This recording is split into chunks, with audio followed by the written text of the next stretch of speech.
Shalom. Kalau kita berbicara tentang penderitaan atau masa sulit, kita bahas bersama-sama di dalam Komsel. Mari saling berbagi. Bagaimana respon kita? Saya pikir ada beberapa respon. Mungkin yang pertama, ada yang akan bilang, oh, saya sudah melewati masa sulit ini. Saya sudah pernah melewati masa sulit atau penderitaan. Mungkin juga ada yang berkata, sekarang ini saya sedang ada di tengah-tengah penderitaan. Sekarang ini saya sedang ada di tengah-tengah masa sulit.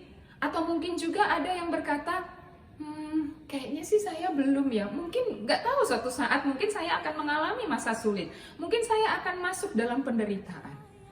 Akan ada banyak respon. Mari kita nanti bagi ya sebelum kita masuk ke dalam topiknya. Bagi bersama-sama.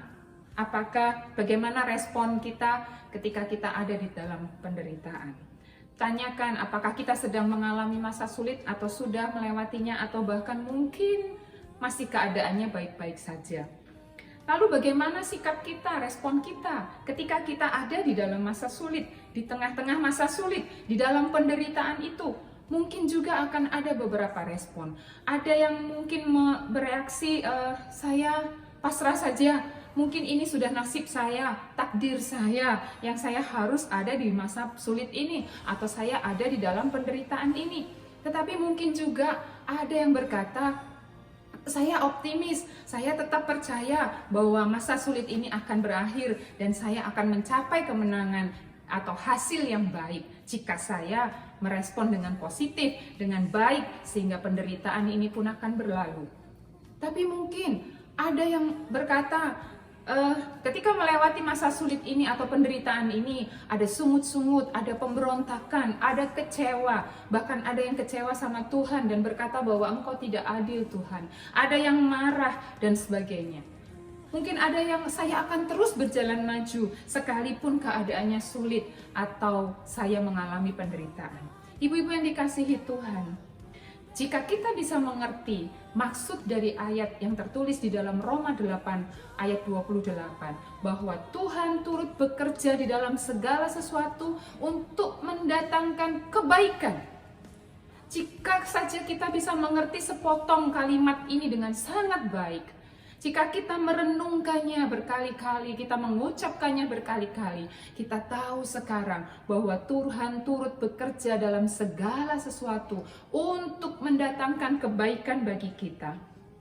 Maka, di tengah-tengah masa sulit, kita akan teguh berdiri, kita akan tetap berdiri sekalipun sulit. Firman Tuhan berkata, 7 kali orang benar itu jatuh, tetapi tangan Allah sanggup mengangkat dia kembali. Dan firman Tuhan berkata, jika kita jatuh pun kita tidak akan tergeletak, sebab tangan Tuhan menopang kita. Ya, tangannya yang memberi kemenangan itu akan memegang kita. Jika kita memahami benar ayat ini yang berkata, Tuhan turut bekerja dalam segala sesuatu untuk mendatangkan kebaikan bagi kita, maka kita akan tertawa tentang hari depan di tengah-tengah masa sulit. Ketika kita mengalami penderitaan, seringkali kita berpikir tidak ada masa depan. Mungkin semuanya akan hancur, semuanya akan suram, akan berantakan, dan saya nggak ngerti gimana lagi. Tetapi jika kita memahami betul arti Tuhan mendatangkan kebaikan, Tuhan turut bekerja dalam segala sesuatu untuk mendatangkan kebaikan, maka kita akan seperti Sarah. Ditulis di dalam Alkitab, Sarah tertawa tentang hari depan.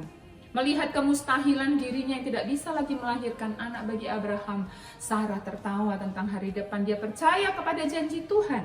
Jika kita mengerti ayat ini dengan baik, maka kita akan tetap produktif di tengah masa sulit. Kita akan terus bisa berkarya, menghasilkan hal-hal yang sangat luar biasa, sekalipun kita ada di tengah-tengah masa sulit. Ibu-ibu yang kekasih, kenapa firman Tuhan berkata, tetapi buah roh adalah kasih, sukacita, damai sejahtera. Ada 9 hal yang bisa kita nikmati. Dan itulah yang harus ibu-ibu dan saya miliki. Dan ketika ada di tengah masa sulit, kita tetap dapat berkarya, kita tetap dapat produktif, kita tetap dapat berbuah, sekalipun di tengah musim kering. Di dalam Alkitab ada 2 contoh yang luar biasa, yaitu Musa dan Paulus. Musa ini menghabiskan umurnya 40 tahun sebagai pangeran, 40 tahun dalam pelarian, dan 40 tahun dia memimpin bangsa Israel keluar dari Mesir.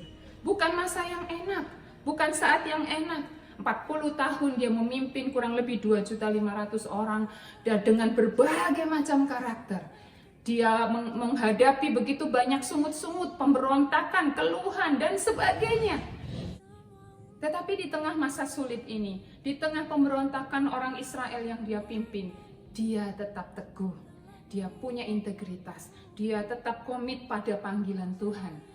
Dan di tengah masa sulit selama 40 tahun di padang gurun, memimpin bangsa yang besar dengan banyaknya persoalan yang harus dia hadapi dan tangani itu, Musa produktif. Musa bisa menghasilkan sesuatu. Ibu-ibu dan saya tahu ada 5 kitab di dalam Perjanjian Lama yang ditulis oleh Musa selama 40 tahun di padang gurun. Kitab Kejadian, Keluaran, Imamat, Bilangan, Ulangan. Itu adalah 5 kitab yang dihasilkan Musa ketika ia ada di dalam tekanan, ketika ia ada di dalam masa sulit atau penderitaan. Dan 5 hukum Taurat ini, 5 kitab Taurat ini dipakai sebagai sumber kebenaran sampai sekarang ini. Dan ibu-ibu dan saya mempercayainya sebagai firman Tuhan. 3.400 tahun kemudian, kitab-kitab ini masih relevan, dipercaya oleh umat Kristiani. Dan 5 kitab ini diproduksi di tengah-tengah masa sulit, di padang gurun, bangsa Israel yang suka ngomel dan sungut-sungut. Yang kedua, ibu-ibu, ada Rasul Paulus.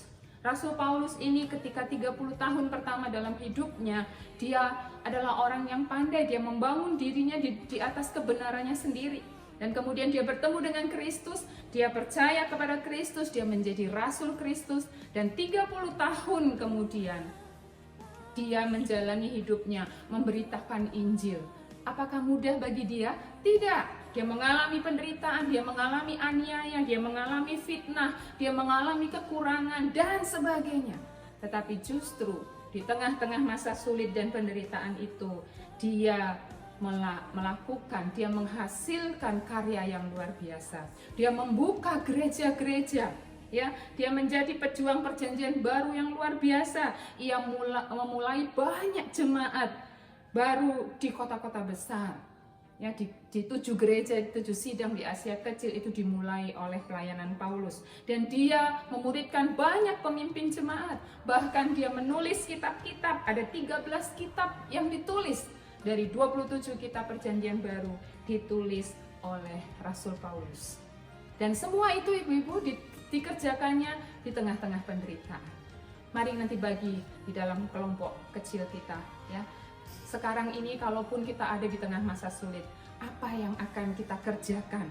Apakah kita akan menangisi terus keadaan kita, atau kita berputus asa lalu kita diam dan tidak melakukan apa-apa? Tetapi mari kembali fahami arti bahwa Tuhan turut bekerja di dalam segala sesuatu untuk mendatangkan kebaikan bagi kita.